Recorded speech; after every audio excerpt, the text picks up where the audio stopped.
Real estate appraisals tend to cause a lot of anxiety. They really don't have to if we break it down and we gain clarity of what the appraiser is going to be looking at. So let's take a look at some of the most frequently asked questions people ask about a real estate appraisal.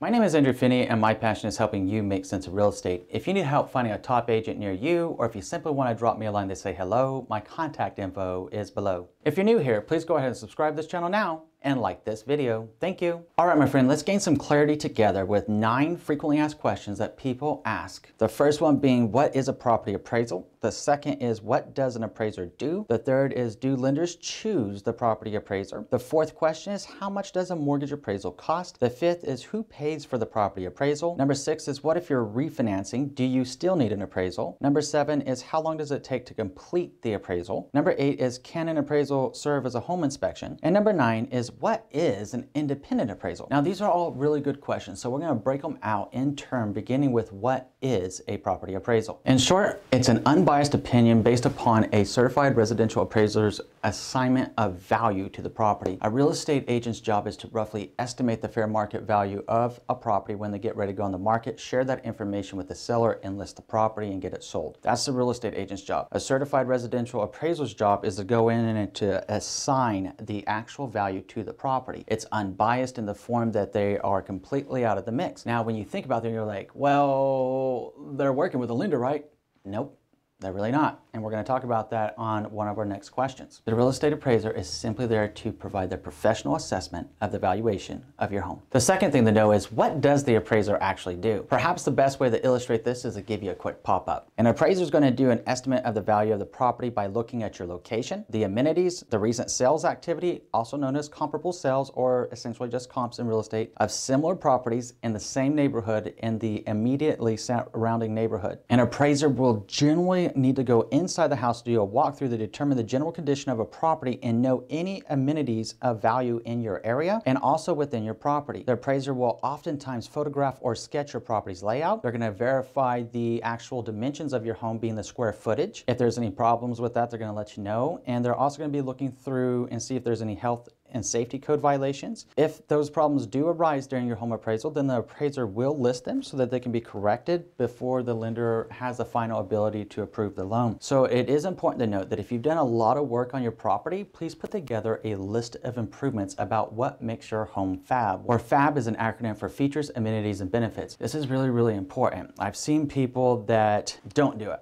and then they wonder why their appraisal came in a little bit lower than they expected. I'm like, well, you know, we really need to do a list of improvements. We need to justify this value to the appraiser. And if we're trying to set the high market for the sales in your area, we need to justify it. And the best way to do that is not only to provide a list of improvements to a prospective home buyer, but also to make it available to the residential real estate appraiser so that they know what projects you did, when you did those projects, and how much those projects cost. So when they're assessing the recent comps in the area, they can also assess why your home is selling for more in this case. So make sure that if you haven't done your list of improvements, you get started on it today. As a pro tip here, even as a homeowner, as you're going through maintaining your home, improving your home, make sure that you're keeping your homeowner journal together. It'll make your life a lot easier if and when you do decide to sell your home. The third thing to know is, does a mortgage lender actually choose the appraiser? Well, back in the day before 2008, yes, and that's part of probably what led into it. It's not saying that the mortgage people are bad, it's not saying appraisers are bad, not saying anybody's bad. It's just what happened back then.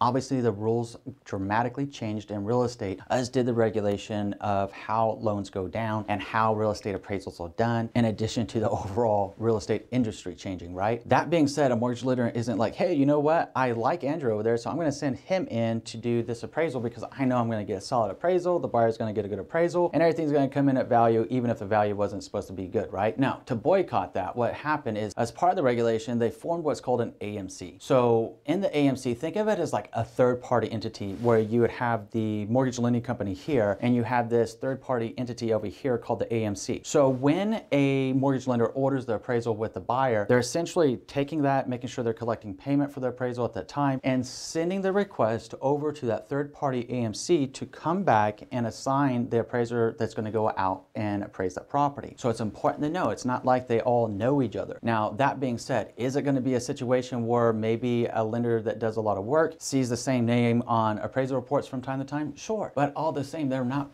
like talking, and it's not like they're out there golfing together and talking about the property value. No, it's not how it works. Is the mortgage lender hand selecting that appraiser in most cases? The answer is definitively no. The fourth question that arises is, how much does a real estate appraisal cost? On average, a real estate appraisal is going to cost roughly $350 up to $600. However, as we identified earlier on in this video, if there's a health or safety condition or some kind of work that needs to be performed by you, the seller, before a buyer is allowed to move forward with the purchase of the home, then it can cost additional money. Now, I would like to make a suggestion here. If it was brought to your attention as a home seller beforehand by either your listing agent, maybe a savvy buyer agent that had noticed a condition that they believe could have caused an issue on their appraisal report and you didn't make it, then if the buyer incurs an additional $150 to $200 charge as a result of having to send the appraiser back out to clear those conditions, I'd ask you to be straight up and be honest here, and you pay for it because it was your fault that it wasn't done correct to begin with. If you knew up front, or your agent did, or perhaps a savvy buyer agent had brought it to the listing agent and your attention, right? The reason I say that is sometimes buyers are in a very tight bind and they just, another $200, they might not be able to buy the house. Do you really want that at the end of the day? So you got to think this through, and you got to be honest here.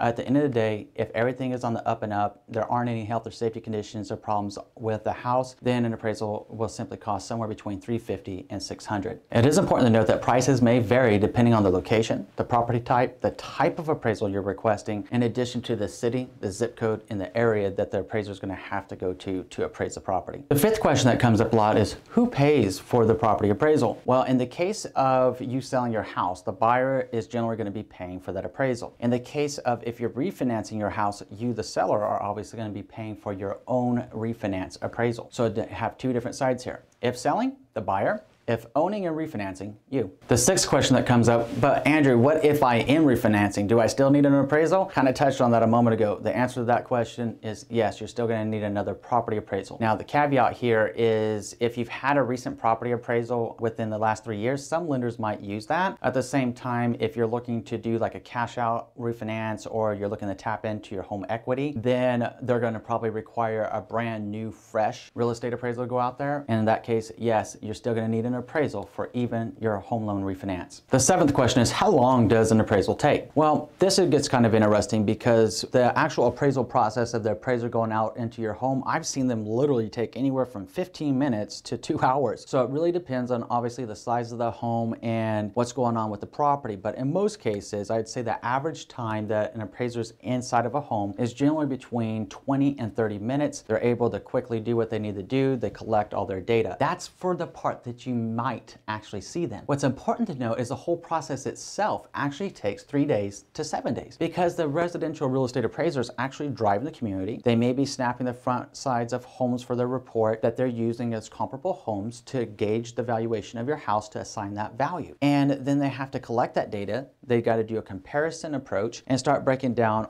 everything between those homes of what makes them fab, those features, amenities, and benefits. So in most cases, for you to get a completed home appraisal back takes between 3 and 7 business days. The eighth question that comes up, do I need a home inspection if I'm having an appraisal done? Yes, you still need a home inspection because no, a residential real estate appraiser is not a home inspector. They are a residential real estate appraisal and they are appraising the value of the property. They're not home inspectors. They're not checking the mechanical systems. They're not checking all those systems that a home inspector would check off on their 1,600-point home inspection checklist. In short, can an appraisal constitute a home inspection?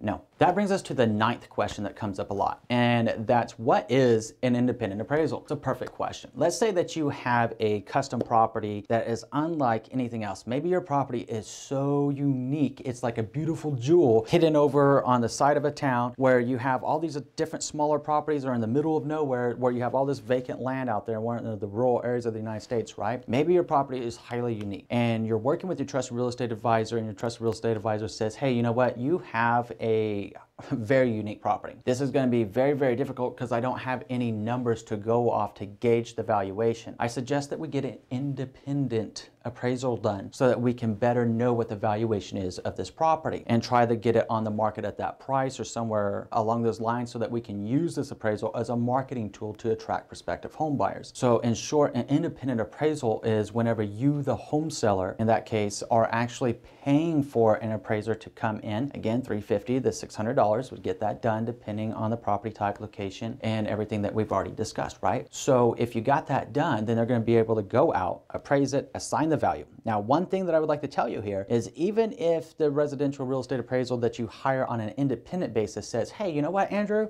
your house is worth 1.3 million. Well, the buyer goes in there and let's say they're getting a loan and that lender says, hey, you know what? Thank you for letting us know. We'll take it into consideration. We'll give it to the appraiser, or you can present it to the appraiser when they go out to the property. But here's the thing, we still have to have another appraisal done, right? So it just depends on the situation. Just because you have the independent appraisal doesn't necessarily mean that a lender is going to be able to use it. It just really depends. And for that answer to that question, I'd ask you to have your trusted real estate advisor to simply reach out to the buyer's lender to see if that's something they can admit into the process or not. But all the same, I would most definitely make it available because that's what we use to get your home sold. All right, my friends, so now let's take a deep dive into what real estate appraisers look for during a home appraisal and 4 reasons for a low appraisal. Looking forward to our next conversation. We'll see you in a few.